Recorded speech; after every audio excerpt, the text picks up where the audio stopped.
abantu banywa omwenge naye ate gwe tojja ng'ogangayidde ojja okuba endongo nedda owulidde ebyo bwe bityo tulina abakyala mu bbandi ate tokwana babbangi bakazi bangi ebintu ebyo kyenva mbikoonako bitabulatabula naye bya ssente naye era ebyo bwe bijja byongera okutabula ekintu kwegamba mwewe ekitiibwa mwagalane kati ngaffe ate basiniya tulina kubeerawo nga kyakulabirako owulidde kati gwe bwebeera nga gwe manaja ate nga gwotuuka leeti sirowooza nti bali bayinza okukwagala kyenga nti okuga nti oli sirias owulidde bintu si bingi naye ekintu ekirala generation kati mwe abavubuka abali wano temulina bugumiikiriza gwe busaawo oyagala kusooka kikyo oli neomugaa nti mbadde njagayo emitwalo 10 bwaga nti naye lindako kandabe omubi owulidde naye ngaomuntu bw'abagaye nti lindako ate gwe kikujja mu mbeera simye mukitegeera obwo bwenjogera bulinga obutono naye mumbuziza mbabuulire kubanze bwe bumpangazisa owulidde omuntu temuyombera mu public fetuli ku stage tulinga abali ku screen ya TV buli muntu aba tutunuulidde ne bw'osooza obusooza muno bakula naye mzee Matovu alina ng'alina ekiraba ate omulimu gwe tukola kwegagwe n'oba oba olina akawala akakukyayi okalaba n'omuntu wali bwegakaleke gwe wano weefuule ti mzee Matovu ng'akyamuse naye nga nsirise nkisirikidde kwegaba ebintu ng'ebidulinga olwali naye nga facts okiraba kati nga wano balese ba waitresses ate mubakwanye kati nga mmwe ate uddeeri ate n'oli amukwanye ate gwe mukama waabwe kati olaba ebizibu ebikolera ki ebintu tuwe ebintu ffe bitukoze eki bwebetukumye n'okuba ow'amazima n'okuba ki ow'amazima bw'oba ow'amazima tekiyambako ng'oli mukulembeze abantu bobaga nti banesente zammwe za nkya n'okikola enkya sirowooza nti ate oli akola ki naye ziba teziweze n'omuga nti omanyi obadde obanjaana kwatayo abiri njaga kuwa ku mande ate naawe mande n'okola ki omuntu najja bizibu tebiraga munaga omwana wange mulwadde naye mbadde nsaba ya mitwalo nga bwe giti tekale gigamba gundi ewaye ono mwese ebintu bwe bityo kakati omuntu ebintu ebimu bwe bityo bebisiba abantu ku mirimu kuba gwe mukola muze wano simanyi mwakola dda n'abalala noyinza okujja n'oganda oli omusajja wawali sajja ne bwakusanga oli akasumbuusa aga nti okaguze kaso okitegeera so nga okaguze naye ayinza okuwa wampisa mbi aga gwe sumbusa zino ani azikuwadde naye ng'ozesasulidde ebintu bwe bityo kati bw'obeera liida buli omu muwe ekitiibwa muwe ki oli ne bwajja leeti togwa mu mulago bwe gwe otuuse leeti tomanyi oba odde mu kkomera oba kiki okiraba so ebintu ebyo mumbuuziza njagadde mbabuulire ba mumbuuza nnyo ebintu ebyo mwe mubaddewo mutya kati mmwe generation eyammwe obuzibu emitwe gibatawanya mutereze emitwe gyammwe muvaako waya olidde gwe tembalaba babodaboda yavuga obubi ate yayagala okukuba bifo kyoga nti muzeeyi nsonyiwa kati oli gwe mzee Matovu ojja ofune driver ate yavuze obubi kale nemugaga obuziyi bwange tobulumba zisina kyenkukoze gwovuze eki tembalaba aba baboda basimbula tebamanyi na mateeka oli kuduka mu kkubo mulimu spirit kyoli kakati sina gyendaga oli kamuleka akole ki naye gwe tojja kuvaawo naawe togenda ate naye tagenda kwega ne mubeerawo kati ensi abasinga abantu banyiivu, abusungu emitwe abatufuga banyiivu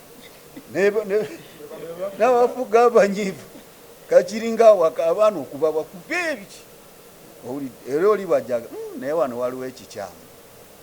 kankoma abo bamulinayo ebirala naye bwoba otwala byenjogera terezo omuki omutwe gwo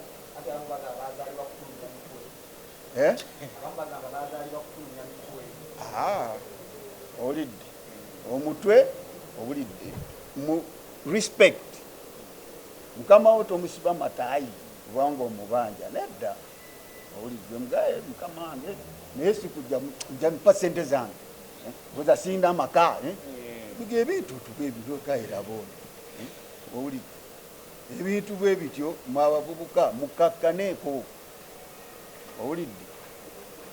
bamwagala amagezi gange mugatwale batemugagala mugaleke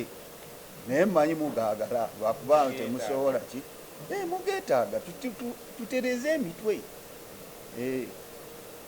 ensi eno enywa omwenge gwali olabe nga bbaala bundi bazigaddewo abakola factory basomba busombi naye ogulagawa bantu bebagunywa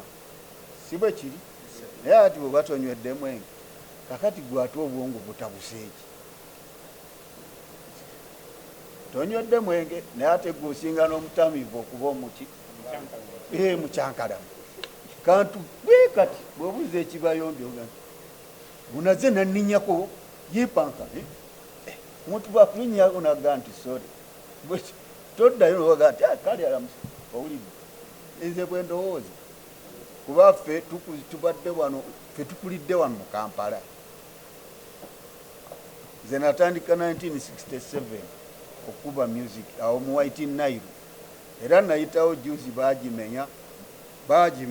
ndowooza liizi zaggwako naye nanyiiga nnyo ekifo we natandikira ki music oli fe music atubonyaabonyezza kakati abamu musanze ku mukeeka I'm telling you radio twanina egi emu TV egi naye kati radio ziringa 2 olidde edda okuweza abantu ekikumi nga bazze kati nga wano enkya luli ne bajja wano mwesuna nako sikulimba ekirala bakadde baffe nga toyinza mugamba nti okuba bidongo bakuba kibo okitegeera naye olwaleero ndi musanyufu abazadde baleeta abaana baabwe nze Matovu njaga omwana wange ono ayagala nnyo okuba engoma ayagala nnyo omulere ayagala keyboard owulidde kale nze kinsanyusa kuba duliffe twekwekanga buki bwekwesi tekitegeeza nti olwokuba okuba endongo bulinnya abantu ku mutwe gwe tomanyi tomanyi uluuza buli omu akumanyi owulidde ebintu obuyisaiza kati bagamba omulyamamba abo kati bano bannaffe bemuyita ba celebrity owulidde ate baagala okwonona ffe ekintu kyetukoze eki kyetuzimbye owulidde leero oyinza okuba nga ofulumya ennyimba naye olowooza onoobeerawo eva nga ng'oli ku toopu owulidde ne mutuuka n'okgenda okugulirira ennyimba ku rediyo ezoyo tozikuba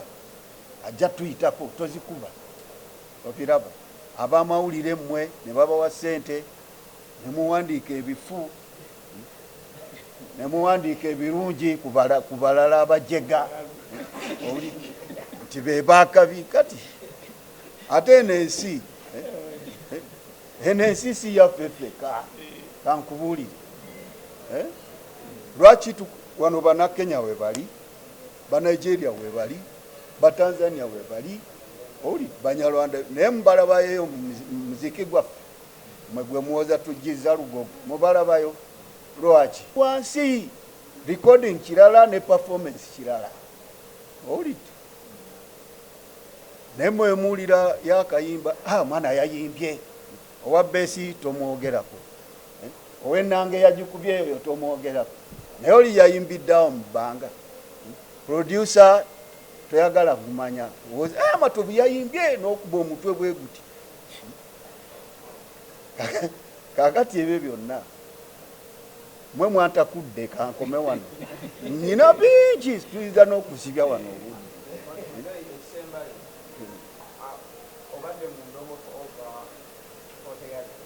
mo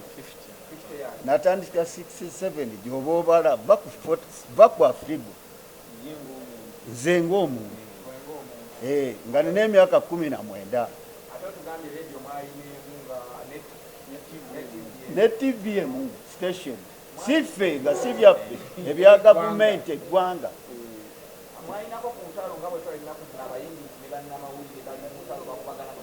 Ate entalo zaki ffe nga tetulina mitwe gitusumbuwa nga jamu owulidde mwe emitwe jamu egibasumbu kakati olwana n'owamawulire olwana naye kola okiraba kakati gwe kuba luyimba lulungi ne bwana lutuulira era tujja kuyimba naye okubyekubyawo ate omuwe sente bwalukubayo ennaku 2 naye naga nti amala kunyongera lwaki temwalwani temulwani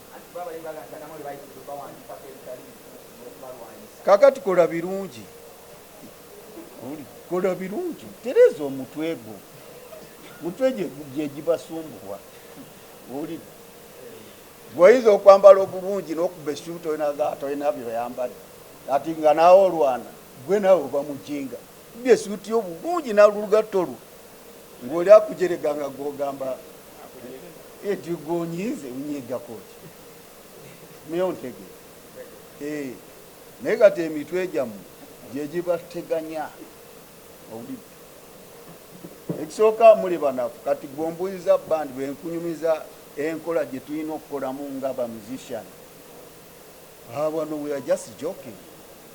owulidde oyinza okugendayo mu America n'osanga omusajja afuwa saxophone owulidde n'akubuuza nti gwe saxophone eyo how many hours do you practice a day kakati gwe noga nti naye kamugambe 4 hours I practice for 4 hours naseka just 4 hours ye ng'akola 20 oba 16 naye gwe omugamba ki naye bw'akwata saxi ne bw'omuwa eyiyo gwe gye wagenze nayo bano bayinza okukubuuza nti bwana Matovu bulijjo ng'ebyo tobifuuwa ng'omuwadde nayo bw'aba gita oba drama nga bali waggulu owulidde naye wano ekyegyo kingi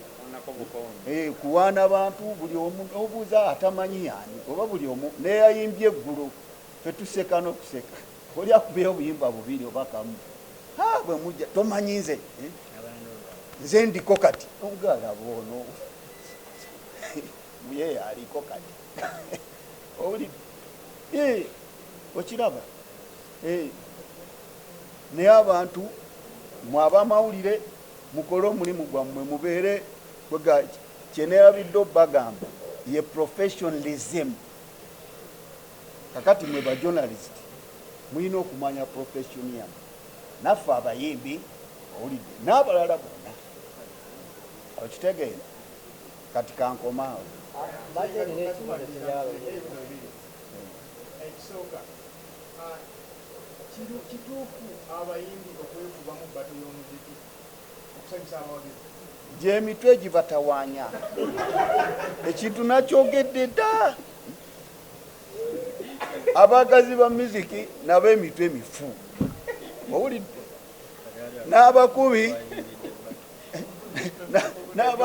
n'abakubi nawo kakati ekyo sijja nakikomentingako ekyo temukireeta ati na lutalo kujawo nga mwetamanyi lutalo kakati senga abatakisi abo zitomeregana lwa ntalo naye takisi ziri mmeka genda mu wiino abakola mu wiino bali bameka akedi naye senga bonna nti olwaleero tukubagana eŋŋumu anaakuba munne yanaaba asinze nga nammwe mujja gundi ebintu bwe bityo kakati music si lutalo owulidde si luki si lutalo gwate olaba n'ab'ebikonde bakubagana naye babaga mushekinge temubalaba ba boxer international heavyweight champion tebasinkana ate nti bakubagane ne tubuilding ebintu ebitegerekeka n'abaana nga bwe mbagambye nti ffe bakadde baffe baali tebatwagala tukube ebidongo naye I'm happy today oli ajja naga omwana wange ono omuwala ayimba ayagala nnyo n'ennyimba zammwe oba kiki naye mbadde nsaba mu training kikulimba so ekyo kirungi naye kakati emitwe gitabula abantu yakatuyiyeewo kino sente tetujja zaagala nga tukolakola ki bameka wano abadde bakola entalo kakati ani asinga munne tembawulirangako kati ow'amaanyi yaani kuyiga kiki tulinamu kyakuyiga kimu ekyo leka kwekweka mu kufuna sente nga gwadda okituumye ekintu ekirala naye ne boga nti tukoleyo nga si lutalo kakati tulinayo show yaffe guest artist ye gundi tenyuma naye olwokuba emitwe gisibibwa abantu ati olugira nti gundi eyasinze kakati okusanga bakubaganye mujja balaba oli atomedde oli ayiridde oli omwenge. That is backwardness. I can assure you. Wanji? Federation yeyo badendekana emitwe gye mbagamba bana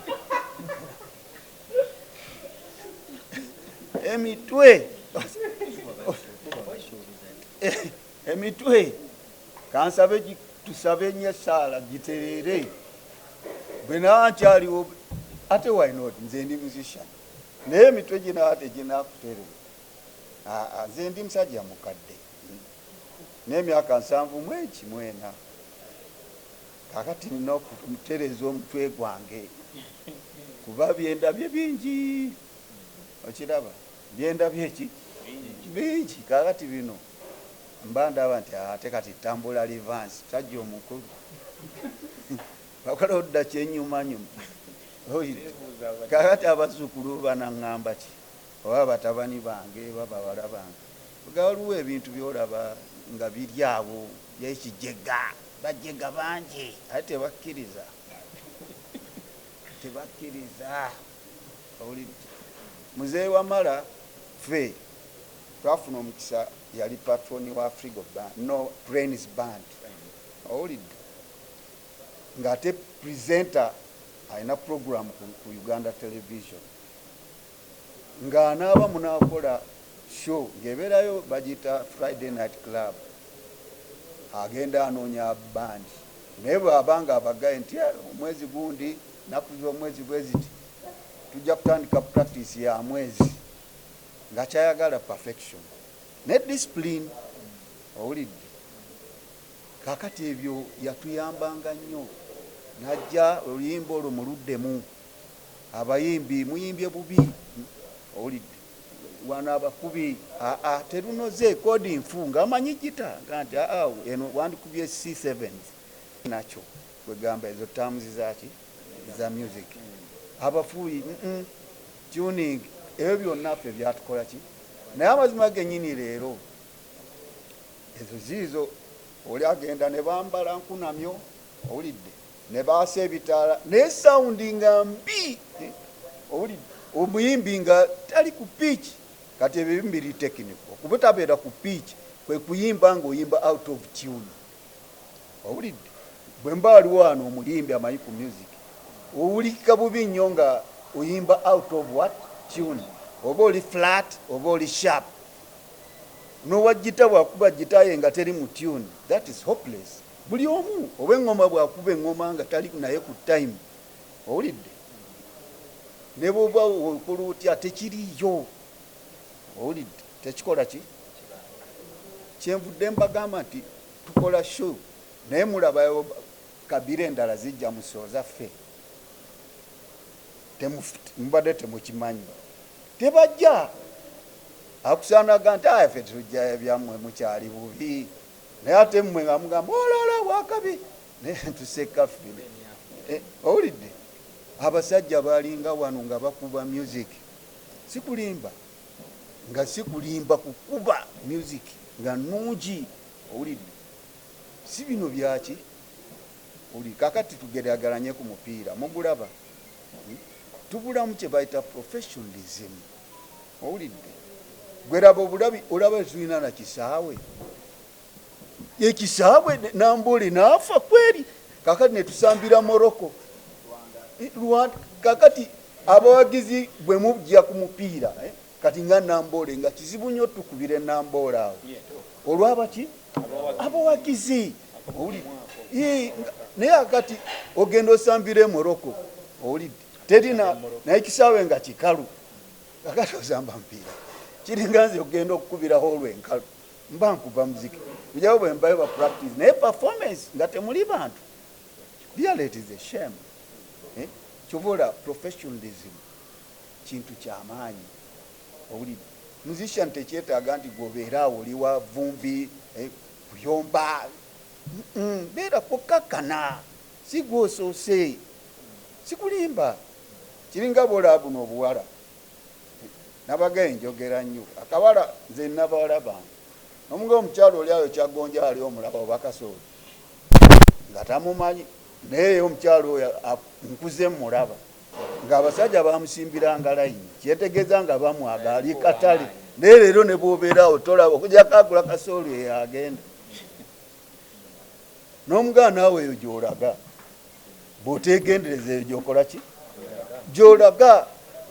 likirawo okubuukabuuka wano owulidde kale nzi kajja kufunyisa olubuto kadduke ate nze ekole ki ndugwemu ntya nze siyinza muleka omwana wange era ki owulidde kati ekyo kyakulabirako nti abantu bweyinza okubeerawo ne bagaa nti kozi gwani Brian oyo omulaba ajjidde ku booda teye nanyini gundi eyo ennyumba bikibiki kati olw'omutu okusumbuwa gakunaawo yazijjawa okiraba kati baagala onazze kati nga wano gandiko n'abasirikale simebwa botegadi bakanyama ebyo byaki ebyammwe byali bikadde n'ombuuza gwe tolina jjajjaawo azaala maamawo bataatawo talina magezi muzeeyi si kyeŋŋanda nti kakati gwe gwoba olina amagezi ate yazaala maama wakuzaala atalina amagezi gwe wagajjawa si gakusoma owulidde amazaale wagajjawa okitegeera abantu baleme batwalatwala nnyo kanammwe mufune nammwe abawandiika ebintu nammwe muswala owulidde gundi oyo yagenda ani Victor, Dr. Victor eyayimba kalimba mu South Africa yagenda eri ku rugby club si cricket over naye eri rugby club najja ne bandi ye ne bakuba show owulidde kakati enkeera owa monitor yakuba omutwe rugby stole the show kyankwatako nyene nganti rugby yabbye show ku Dr. Victor kweri nenfuba nnyo neŋŋenda mu monitor nembuuza omwami yawandiika ago ne bamumpa nemugaa nti owaayi syo saabaddeyo naye wakubye omutwe nti Dr. ki rugby yabbye show rugby mumumanyi leta o sime ayinaizi leta o sime biki akati omusajja omuvubuka nanga nti mzee Matovu omanyi saabaddeyo ati okiraba teyabaddeyo oripotinga ekintu naye nga gyobera yabaddeyo nanga nti amanyi saasobodde gendayo naye munnange eyabaddeyo yeyampadde ki amawulire ago n'okubira ddala ettwedde ne lino mu black capital letters ti rugby stole the show kati rugby ndoze ekyo yakitimba kawuwe naye abayi kankome wano ebyaye tebiggwa naye